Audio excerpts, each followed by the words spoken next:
Welcome in to the Fantasy Football Forge. My name is Steve, and welcome to the Week 9 waiver wire video. Well, we will go over the Week 8 injuries, the injury follow-up from previous weeks, players that might be coming back, and players that will be coming back in a few weeks that we're just kind of tagging along, keeping an eye on, as well as looking at the bye weeks. Of course, the waiver wire. I have some DST streamers at the end of the video, and for my waivers, I go on ESPN.com, and I look at everybody who is less than 50% owned at this point in the season to come up with players that are eligible for the list. So, without further ado, let's get going.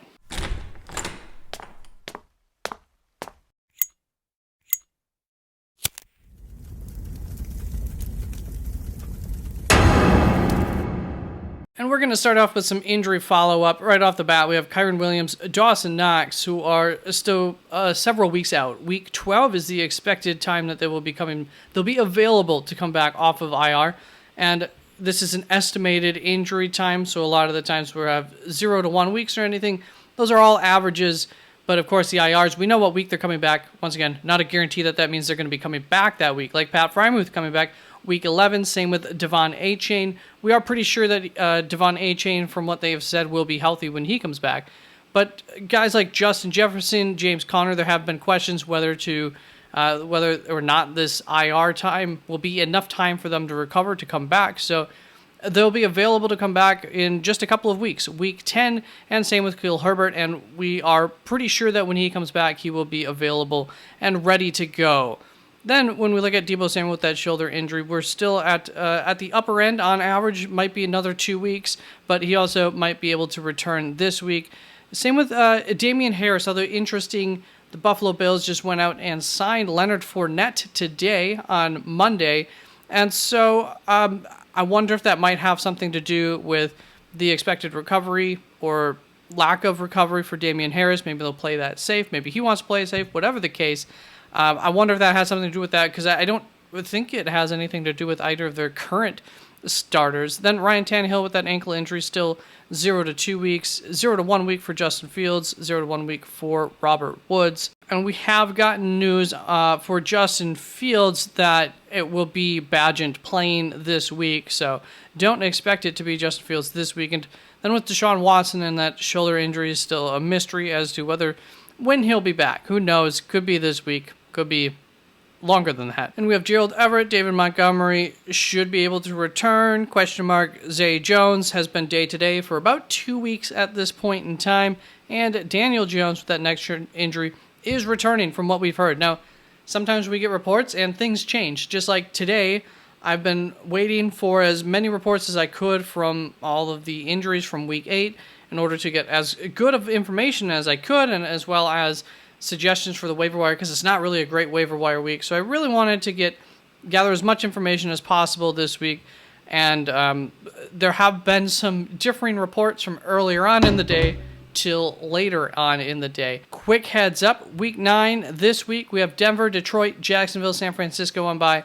And when you look ahead, we have Kansas City, the Rams, Miami, Philadelphia on bye. So that's a pretty stacked week next week for fantasy players. New injuries that we will start to track. Kirk Cousins, we won't have to track. That was a season ender, unfortunately, with his torn Achilles. That's obviously going to have a negative effect on the playmakers. Just that offense as a whole, not going to be the same. And they're probably going to be in the hands of a rookie quarterback who, wasn't highly drafted or anything like that. Kenny Pickett, a lot of quarterbacks got injured, as I'm sure you are aware. Rib injury. He plays Thursday night. His team does. He may or may not. He is going to be a game time decision. Matt Stafford with his UCL sprained thumb, this just finally came out, is considered day to day. So there has been worse news before on players. So that's a good sign, and a good sign for a couple of big time fantasy playmakers. Then Tyrod Taylor had another rib injury, way different than his first one a couple of years ago, or I think it was a couple of years ago now, but he is considered week to week with that. Kendrick Bourne with his torn ACL is obviously that will end his season, unfortunately. And I really don't know who to upgrade with that. Is it Juju? Maybe a little bit. Is it Demario Davis? Maybe a little bit. Is it Tyquan Thornton? Could be quite a bit, possibly. So tough to tell who that helps. And on that offense, it's not like you're going to be really targeting anybody too heavily. Then Curtis Samuel had a toe injury in game. I have not seen really much anything on this, so I don't know what to expect there. Drake London had a groin injury. Haven't seen any updates on that today. Just consider 1+ weeks. There was something earlier today. I think it sounded optimistic that there's a chance that he could be playing this upcoming weekend. So keep an eye on the news there. Devontae Parker had a head injury, has not come out that I have seen or that I could find that if it was a concussion or not. Concussion, we would expect him to miss 1 week. That is the norm. And then for Darren Waller, he had a hamstring injury in game. That is something that he has been, not unexpected. He's been, since the start of the season, working with a hamstring issue. From the sounds of it, he might be fine to come back and play next weekend. Really tough to tell with that situation. So Darren Waller owners, prepare for the worst and hope for the best, I suppose. This is a good time to need tight ends. There's a lot of options. A couple of quarterbacks that you could roster. Will Levis has Pittsburgh this upcoming week, so it's not a great quarterback matchup, but does offer a little bit of upside, at least for the weapons of Will Levis. If he is the quarterback again, it is not a guarantee that he will be the quarterback again. I also wouldn't get overly excited about his performance this past weekend, but is it something that you could speculate on, especially in the this quarterback atmosphere that we are living in right now? It most definitely could. And for Kyler Murray, I actually put him below Will Levis because earlier on in the day, news had come out that Kyler Murray was for sure not playing this weekend. Now, there has been news that Kyler Murray or Clayton Tune will be the starter over Josh Dobbs this upcoming weekend. Very weird report. I don't know what's going on with that. I could swear both of those quotes came from Coach Jonathan Gannon, so I don't know what's the deal with that. Then when we look at the streaming options, it's kind of a weird week. I think the only one where we see a bit of a match between quarterback that we can and want to trust and defense that's a good matchup is Derek Carr. Let's move on to the running back waiver options. And so there are a lot of I shouldn't even say a lot of middling options that are available this week if you need something for short term or long term. So Chuba Hubbard, long term, I used to say I didn't put Chuba Hubbard ever really high up on my stash list or anything like that because the starting running back of Carolina is not something that has enticed me so far this season. But you go back to what I said about Bryce Young improving a little bit each and every week. That could help things out. A couple of, at least Chicago's for sure a good matchup here. It's one of the better options that you have out there. Royce Freeman's in a split backfield, whereas it looks like Chuba's going to just get the backfield according to how things played out this last weekend. So Royce Freeman, less upside there being in the split backfield, but running back output has been pretty good overall for the Los Angeles Rams. And you have Roschon Johnson, who I think the time period where he could have shown is coming to an end. You got New Orleans this coming weekend. You're not going to be able to trust that he's going to take over the starting role or anything unless we get some big news leading into the game ahead of time to where you could trust playing him. And then, once again, not a great matchup and expecting Khalil Herbert to come back and be healthy in just one more week. Then Amari DeMarcado is a similar situation here. Cleveland next week, not a great matchup for him. And then James Conner may or may not be back in that time frame. What I did want to point out for Roschon Johnson is he will get one of the best rushing matchups there is in the league, Carolina, if Khalil Herbert were not to be coming back or ready in a couple of weeks. So there is that hidden upside there. And then you have all of my stashes. And so Tyjae Spears was at the top of my waiver wire list early on in the day. However, the odds of Derrick Henry getting traded look smaller and smaller every passing minute. So he's just back to being a high-end stash for me. Don't spend too much money on the waiver wire for any of these guys. Of course, every situation is a little bit different. Every league's a little bit different as to exactly what you should spend if you have a fab budget. But just be careful. Few traps, I think, out there this week. And I added to just my long list of guys who you could have on your roster. Travion Williams back up in Cincinnati right now. And as that offense gets better, I think that running back spot is going to be better there. And in the event that there were to be an injury, Travion, I think, would be the next man up currently because Chase Brown is on IR. And then you have free agents, guys that you definitely don't need to spend any kind of fab on, but if you need help at the running back position, some of these guys should be available in your league that you could turn to and play them and hope for the best. And Leonard Fournette would just be more of a speculative ad at this point for Buffalo, because I don't really see where he becomes fantasy viable. But who knows what they have in mind there with that. Then when we go to the wide receivers, it's really quite barren here for the wide receivers. Added Khalil Shakir onto the list. I tightened up this list. It had gotten quite long, so I did tighten it up a lot. But there's nobody that I think you need to go out and get on the waiver wire this week for the wide receivers. A few good options. People might spend some cash money on Rashid Shaheed, but he is who he has been in the league, and that is a high upside, untrustworthy week in and week out player. So this was always, in his realm of possibilities what happened last weekend. Just because it happened last weekend doesn't make him any more valuable than he was. I didn't move him anywhere on my list. Didn't move him up or down. But I do want to mention for wide receivers, we are getting to that time of the year where oftentimes we see rookie wide receivers have their breakouts. The second half of the season is where it happens. And we just saw last weekend some pretty promising performances from guys who haven't done much. Most notably would be Quentin Johnston and Jonathan Mingo. Both had, I think, probably their biggest games of their NFL careers this last weekend. Michael Wilson has had some of that promise all along.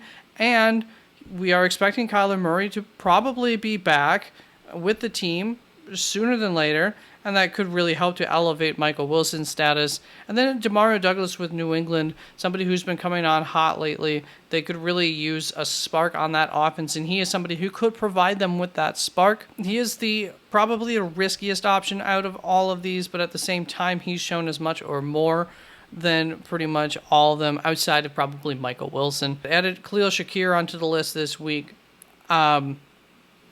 I don't think he's going to be trustable, reliable week in and week out, but he's definitely somebody you could roster and see what happens. Maybe this offense has figured something out finally to change things up a little bit. And that brings us to these tight ends, where you're going to find the most positive guys that you can find on the waiver wire, really, out of any position for sure, the deepest. And that's going to be Jake Ferguson here. Really good season-long strength of schedule. Should have introduced that earlier. This is the season-long strength of schedule from Fantasy Pros. Out of 5, how good is it for the rest of the season? And you can see some pretty solid lineup here for some upside with Jake Ferguson and some good floor games too. Then Trey McBride really had a hot last drive to the game last week that pumped up his stats. So I still prefer Jake Ferguson. I almost prefer Logan Thomas. It's really close. Had somebody before the games ask me which one rest of the season I like more. I said Logan Thomas at that point in time. It's tough. They both had good games this last weekend. I would trust Logan Thomas. I did say higher upside for Trey McBride. And we did see last season Kyler Murray. I have concerns about him getting the ball down the middle of the field to the tight end because of his height. But at the same time, we did see him get the ball to Zach Ertz a lot last season when Zach Ertz was healthy. So I think that tight end targeting could continue in Arizona, regardless of who the quarterback is. Clayton Tune, it's always the narrative of rookie quarterbacks liking their tight ends. So they're all good options. Taysom Hill has come on in 2 different ways over the last 2 weekends. I don't have the schedule here because he's one of those guys that it just doesn't matter if you're going to roster him, if you're going to play him. Basically, if you're going to roster him, you need to play him, and if you're going to play him, you just need to trust him regardless of the matchup. It's much like George Kittle. You just have to wear through the hard times if you want to trust that guy. Then Michael Mayer, we saw, has been coming on a little bit less trustworthy, but we'll see what he does tonight. Monday night games have not happened yet, and if there are any injuries from the Monday night games, anything that changes anything on the waiver wire significantly, I will put that down in the comments, so just check down there to see if I made any comments shortly after this video was posted. And that brings us to the DST streamers, and there's just a lot of mid options, and a lot of them are in the same game playing against each other, actually. So it's not a tough week to find someone that's a DST streamer. It's just a tough week to choose which one's going to be your best option, and none of them are great. So my top option is just going for it because I don't see too much greatness that I'm really excited about. And Cincinnati going up against Buffalo. Cincinnati's a good defense. Buffalo has not allowed a whole lot of fantasy points up to defenses, surprisingly, despite how often Josh Allen turns the ball over. But that's what I'm banking on. I'm banking on Cincinnati getting a turnover, pick six, that kind of thing. I think the score is going to be pretty high, so it's a floor, boom or bust kind of play for Cincinnati. But I kind of like taking that risk over the guaranteed 6 or 7 points. Also depends your team and if you need to take that risk or not, maybe. So Washington Commanders at New England, I do think is a pretty darn solid matchup there as well.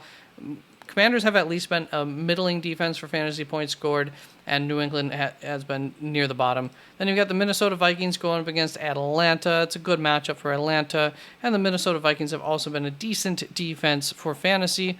And then we just get to defenses that haven't been that great. Las Vegas Raiders, but playing against the New York Giants. Same in the other boat. New York Giants, who have been looking better defensively in recent weeks. Then we have the other side of the coin for the Washington-New England game, and the New England Patriots defense going up against Washington. They've allowed a lot of sacks, which have helped defenses on a weekly basis perform well against them. And then Arizona Cardinals at Cleveland is one of those that it does not look good from the outset, but Cleveland's been a really good matchup for DSTs so far, and Arizona's been surprisingly okay as a DST. Yeah, it's one of those that doesn't look good. Like, just looking at it, like, why would that be a suggestion? But it's just as good as many of these, really.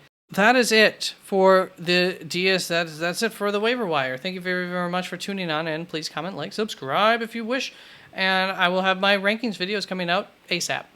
Peace out.